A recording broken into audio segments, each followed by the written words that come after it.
Hi, and welcome to A Sense of Wellness podcast, inspiring and empowering a healthier you. I'm your host, Susan Greeley, and I'll be diving deeper into the 4 pillars of wellness: sleep, exercise, nutrition, and stress management. In today's episode, I'm focusing on a proactive approach to mental health. I'm excited to be talking about this topic with Stephen Sokoler, who is the founder and CEO of Journey Meditation. We'll be talking about how we can proactively take care of our mental health, which in turn helps all other aspects of our health and well-being. So let me introduce my guest. Stephen was born and raised in New York City, where he graduated from the Stern School of Business at New York University. And he is what we'll call a serial entrepreneur who works hard to make a difference. As I mentioned, Stephen is the founder and CEO of Journey Meditation. And Journey is on a mission to help all people live happier, healthier, less stressed lives. They're working on building the world's largest meditation community, both online and off. They work with organizations ranging from Facebook, Disney, and Nike to charter schools, hospitals, and nonprofits, and recently launched Journey.live, the world's first live group meditation app. Think Peloton for meditation. Prior to Journey, Stephen was the co-founder and CEO of Altram Honors, which helped organizations celebrate and inspire their employees. So thank you, Stephen, for joining me today. I'm very happy to have you to take our conversation beyond just stress management and rather talk about how to proactively support mental health. Thank you for having me. And thanks for reading that whole long intro there. You're welcome. I think it's very relevant. I want people to know the details. And that's funny. As far as that goes, I love people's stories and backgrounds. So let's start there, Stephen. I'm sure you didn't necessarily start your career thinking, hey, I'm going to start the world's largest virtual meditation community. So can you please tell us, right? What was your path to get there and how and why and even when you founded Journey? Yeah, it was probably the opposite of that, actually. So as you mentioned, I grew up in New York. I grew up in Queens. Was always entrepreneurial, started a bunch of businesses in elementary school and high school and college. And as you mentioned, I ended up at this company that was helping organizations celebrate and inspire their employees. And so it was meaningful work. Really loved a whole bunch of the challenges with building and growing and running a business. And one of the things we did was open an office in Sydney, Australia. And there wasn't a logical person to go. And one day I was like, I'll go. And I went, and it's an amazing place. If you've never been, I would highly recommend it. It was while I was in Australia that I found meditation through Buddhism, and it was really transformational for me. And fast forward, I ended up moving back to New York. A few years later, I sold the business. I had no idea what I wanted to do. Started talking to a whole bunch of people and looking to see what was out there, and pretty quickly realized I wanted to do something that mattered, something that would make a difference in the world. And when I looked at meditation, and I'll say mental health more broadly, I thought there was an opportunity to really meet people where they are and bring it to people in a simple, approachable, secular way. And so in March of 2015, almost 6 years ago, Journey was born. Amazing. And just in your home, one day you said, did you come up with the idea for it and call it Journey from day one, Stephen, or did that come about later? No, I worked with a buddy of mine, a guy named Dave Moritz, who has also many businesses, but one of which is a branding agency, and he helped me with the name, and we had all different types of names, and felt like Journey was right, even though it always reminds me of the rock band, the 80s or 70s rock band. It's kind of how I think about and now how the company thinks about moving through life, right? There's ups and downs, there's good, there's bad, there's this, there's that. Life's a journey. And so it just felt appropriate given the type of work we were doing.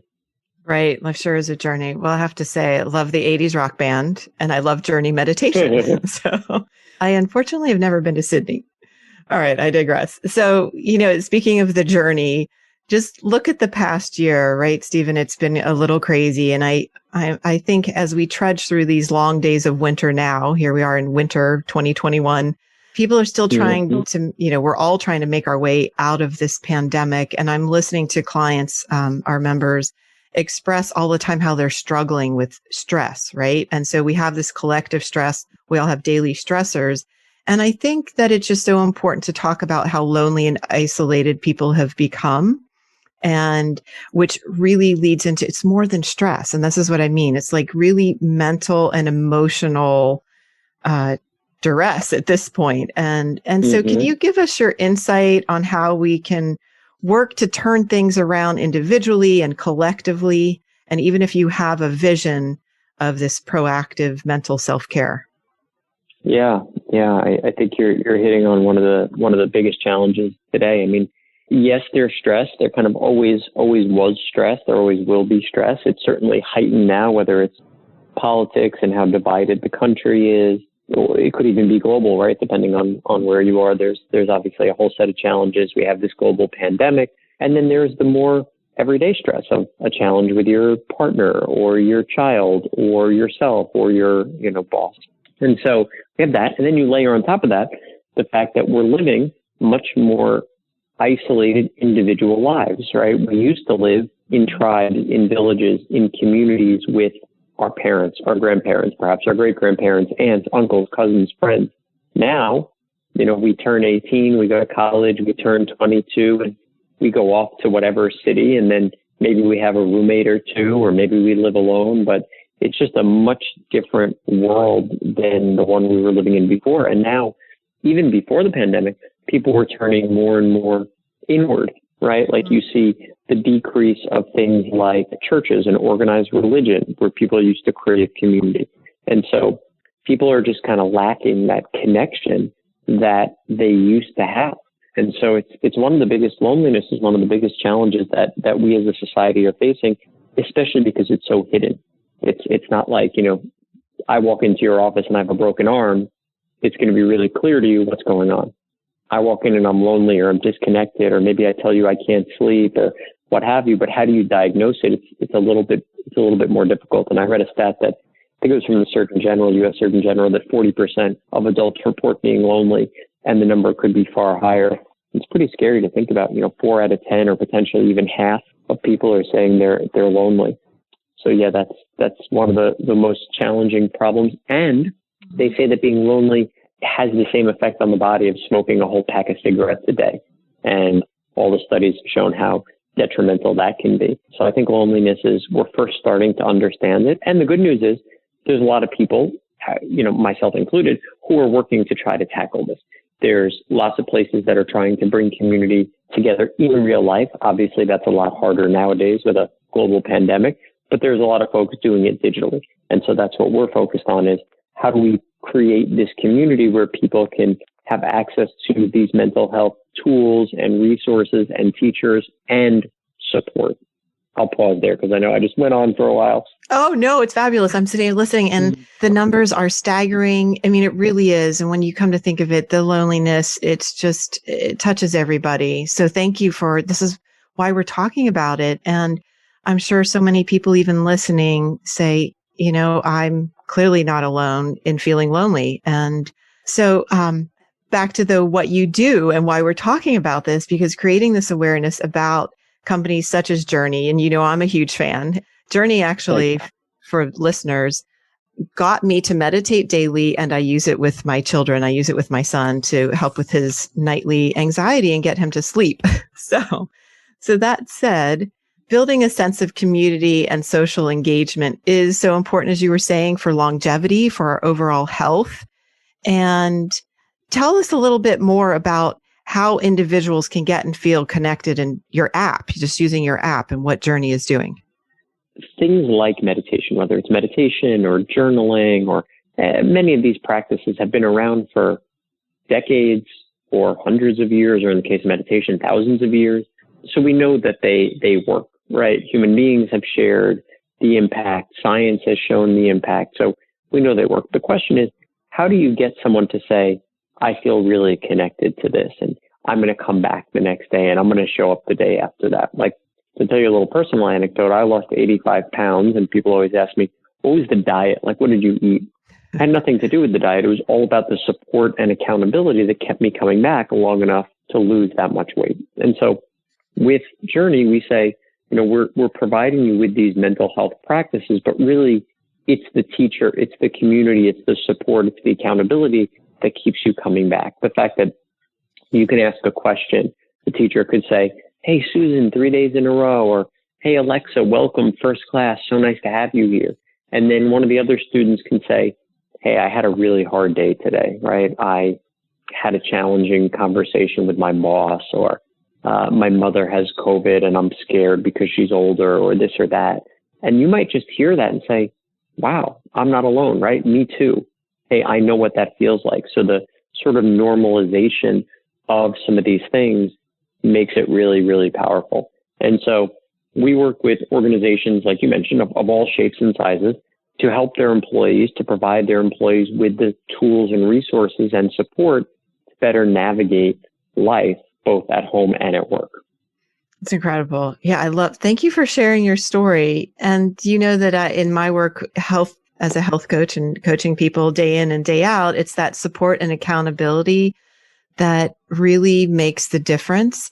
And so once again, I'll speak to this. And as far as the meditation, and I think the word in general, meditation, kind of does not scare people.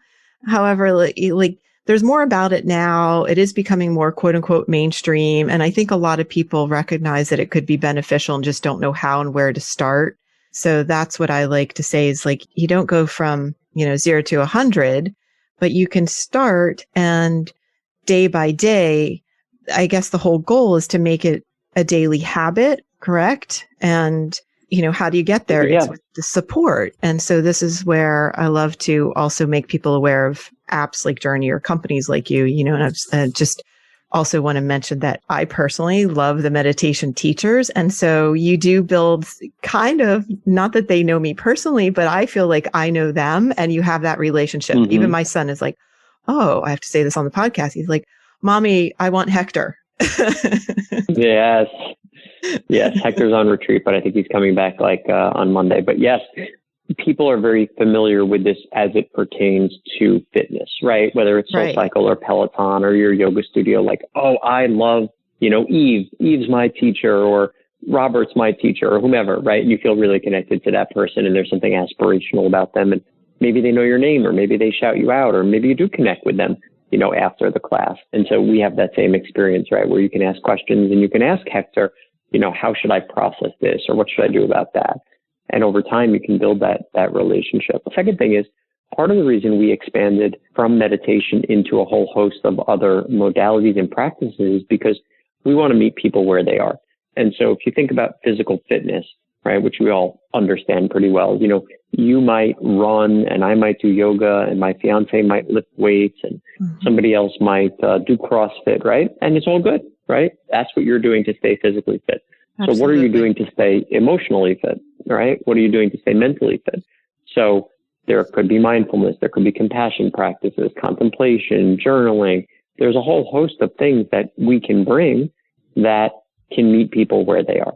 And so even just meditation, it's become much, much more accepted now than it ever has been, at least in the West, which is fantastic. And it still has a stigma. And so the more we can meet people where they are, okay, meditation is not right for you, no worries. We have something else, right? Let them get onto their path or on their journey wherever they see fit.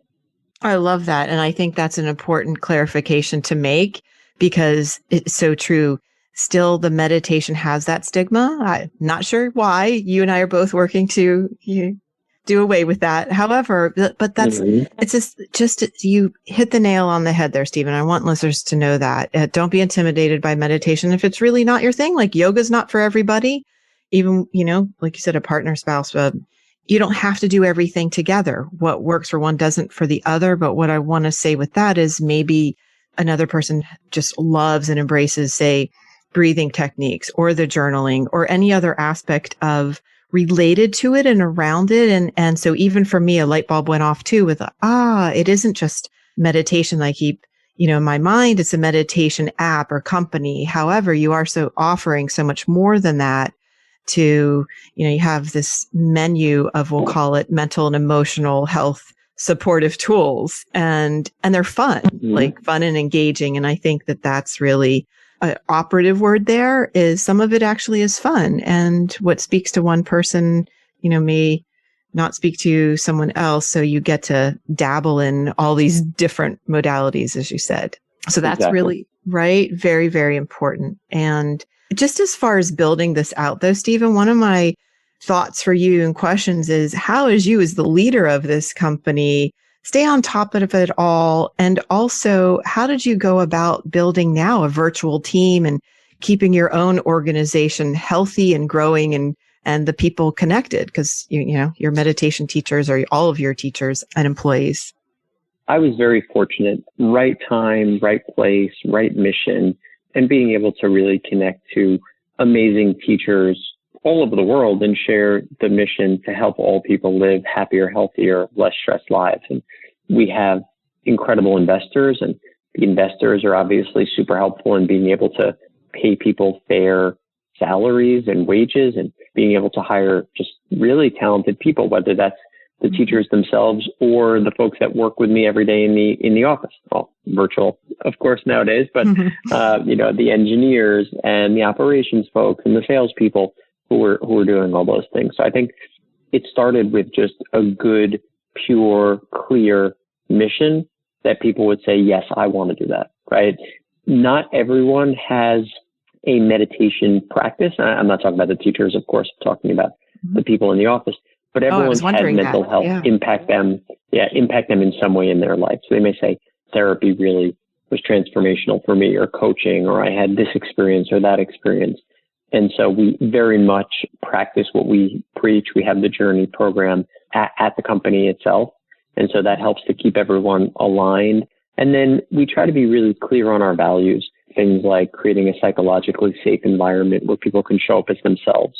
Like if you're the weird person with blue hair on the weekend, like be that person during the week. Like we don't want you to have to wear a mask, right? Where you have to show up as someone else. So there's a lot of things that we do to kind of support that. I love hearing that. No, that's really tremendous. And I think that's very helpful for other organizational leaders and also individuals. And I think we all need to strive towards that, just being true to yourself and also practicing what you preach. And that's very, very important to me in my role as well. And so I'm grateful to hear that too.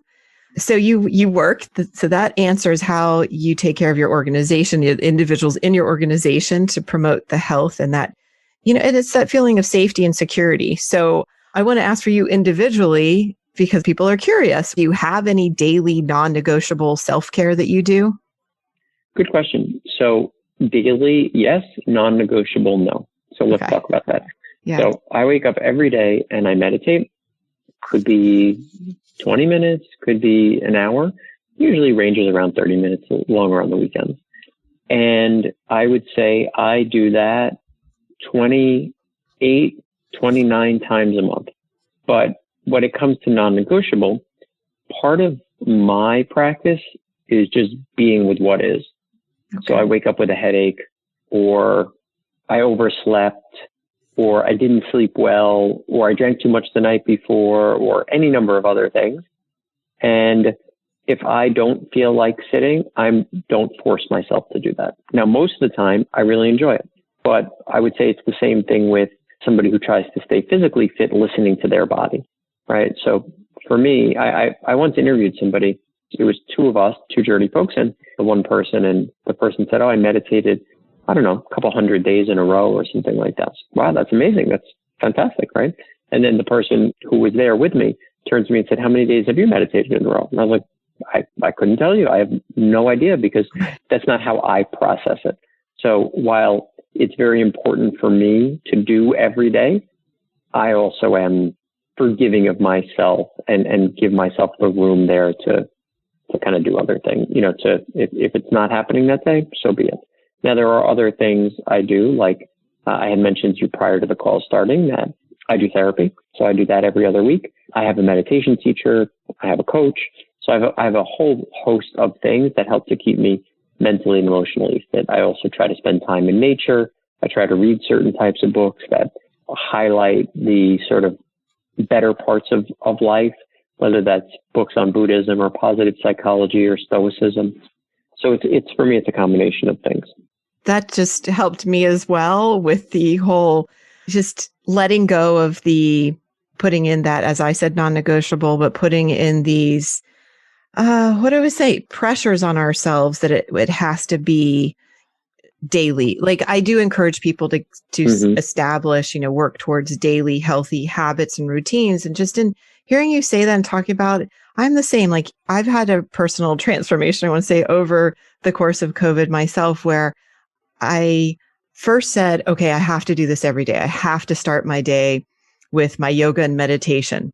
And so I was doing that and I committed to it. And I think I needed to commit to it. But now I've also reached the same place as you're saying, where I honor how I'm feeling in that day or that moment. And also if I wake up not feeling great, it's okay if I don't do my yoga today. And I think just getting ahead and proactively focusing on our emotional and mental health requires that being self-forgiving and kind to yourself and recognizing truly when you can let go of some of these things and it's okay. Right. But it's still completely a part, right, of your daily self-care. And this is what I just love talking about, because we are all experiencing this pandemic and these challenging times in our very own personal ways. Yet there are so many of these, call it collective tools that we have. And I just think it's really important to share with others on, our approach, because you and I both work with people on a daily basis to help them lead healthier, happier lives, right? And that comes down to you personally, for me personally, what we do in order to also support ourselves in accomplishing that. At least I'll speak for myself, right? So thank you for saying that. So anyway, so I'll say that to be kind and forgiving for yourself and honor where you are on any given day. My father, he was great at the quotes, and he would just always say, do your best. And I say this to my own children. If your personal best right now or today, is less than what you're hoping for, that's just what it is. So I think we all need to just strive to do the best we can in the moment. I think that's well said. Yeah, I think it's nice to have discipline. I'm very much about that, and be kind to yourself and others. Yeah, you're right. Well, let's not leave out others. We need a lot of that going on these days. No, it's true. And just, I think we could probably talk about that topic for hours, Stephen, just, on being kind to others in the world. And that's where I think the meditation and organizations like yours really, that is the core value. I believe, at least that's what I take away from every single one of the meditation instructors that I've seen or listened to. So I really appreciate that as well. And I just want to ask, do you have any more thoughts when we're talking on this back to being proactive and supporting people with their emotional and mental care? Do you have any other insight or thoughts you want to mention, whether it's be in the world of meditation or? Yeah, we talked a little bit about, and this piggybacks on the topic that we just said about the idea of proactive mental health, right? Like, and if you think about physical health as a good parallel, which I like to use because we as a society understand it, you don't wait until you're obese to start eating healthy or going to the gym. You don't wait until you have some physical ailment before you start moving your body, taking steps, et cetera. And it's the same here. You don't wait until stress is so high that it leads to anxiety or depression or something worse. You take steps on a consistent daily basis, right? And so whether that's doing 3 minutes of breathing, whether that's taking 5 minutes to journal, whether that's dropping into a class and just listening to something that nourishes you or spending time in nature. It's important that we're carving out these small moments. And to the extent that you can do 10 minutes, 15 minutes, 20 minutes, 30 minutes, great, even better. But that doesn't have to be the way you do it. It can be small, a few moments, many times throughout the day. So I always just encourage friends and anyone that I come into contact with, if you can take those small proactive steps, it makes a big difference in the long term. Oh, it's so true. Don't wait. You just said that. And don't wait till it becomes a crisis. And I think we can't stress that enough. Thank you for that as well. Right. And I think too many people right now, it just called it out what it is too. People wait till it's critical, and that's a shame. Yep. So yeah, don't wait. That said, this is kind of along the same lines, but I'd love for you to give our listeners one actionable takeaway, meaning what's your advice on a daily go-to tool for proactive mental and emotional self-care? Journey app. I mean, that's a no-brainer. Yeah. Check it out. You have live teachers, you have recorded classes, you have minis, you have everything you can need right there. I mean, that is it, to be honest. But the truth is, I think a couple minute breathing exercise, whether you find it on the Journey app, whether you find it on YouTube, just Nice. to ground, center, balance yourself, come back into your body. I think, we're very cerebral, so we're always thinking and doing, but just the idea of being can be very, very powerful. Oh, absolutely. It is. And I talk about this more and more, the breathing and being aware of your breath throughout the course of the day, and even taking some long, deep breaths. So proof is in the pudding. If you do it, you'll, every single person right now listening, just take even one long, deep breath in, and it changes your brain. So yeah, thank you. And so in the app, I love how we said that kind of quickly, but there are those minis. If you don't have time, you don't even need 10 minutes, right? Even 3 minutes. I did that recently. I was so overwhelmed. And so I'm like, let me open this up, do a 3-minute thing. And it made a world of difference. So I highly encourage that as well. I love that. Yeah. Well, I have to thank you, because Journey truly has transformed my life. I will say that, and I sincerely mean that. So I love spreading the word. And that said, since I'm grateful for Journey, one question I ask all my guests, Stephen, is what's one thing you are grateful for today? I'm grateful for my fiance. She's really special. It's nice to have my rock through good times and challenging ones, and just someone who loves me and supports me and appreciates me for who I am, good and bad. Right. Having that support, as you said, in all aspects of your lives is just so, what can I say? I just looked up and felt this wonderful sense of love come over me. Isn't that funny? I could feel that for you. So that's really beautiful to share. And yeah, I think there's nothing better than that, having that supportive person who has your back. Thanks. Yeah, now I wish I wish I had brought her in the room so she could have heard me say it. Yeah, well, she'll hear this. Exactly. Yeah. Because who doesn't want to be appreciated? That's for sure. Thank you for sharing. Totally. That's wonderful. Well, I love talking about this. And I think you have new things coming, at least I believe so, with the Journey app, or you want to, tell us what's on the horizon. Yeah. So everything we do is through organizations. You can technically still download it in the App Store, but most of the stuff we do is with companies big and small. And the program has the app. We do these live private classes that are done weekly, 30-minute classes just for your company. And then we just launched this thing called the Daily Journey newsletter. And that's a daily newsletter with a bite-sized tip and video going to that idea of proactive help, right? How do we give you something small that you can do on a daily basis? Let's just make it super easy and email it to you. People share it with their family. They can, of course, opt out if they want. But the idea is let's make it really easy for people to do something.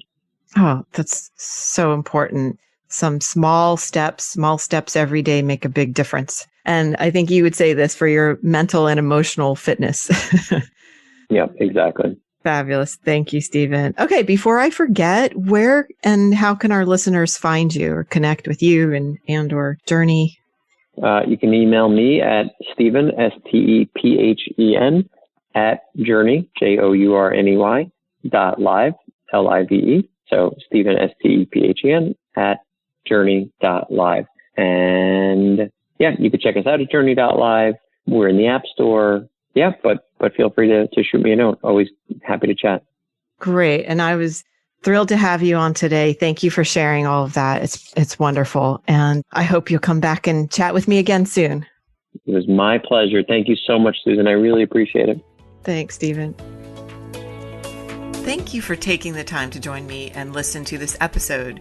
Listeners can find more information and also subscribe to the Sense of Wellness podcast at www.ccphp.net/SENS/podcast. That's www.cccphp.net/SENS/podcast. This show is brought to you by Castle Connolly Private Health Partners.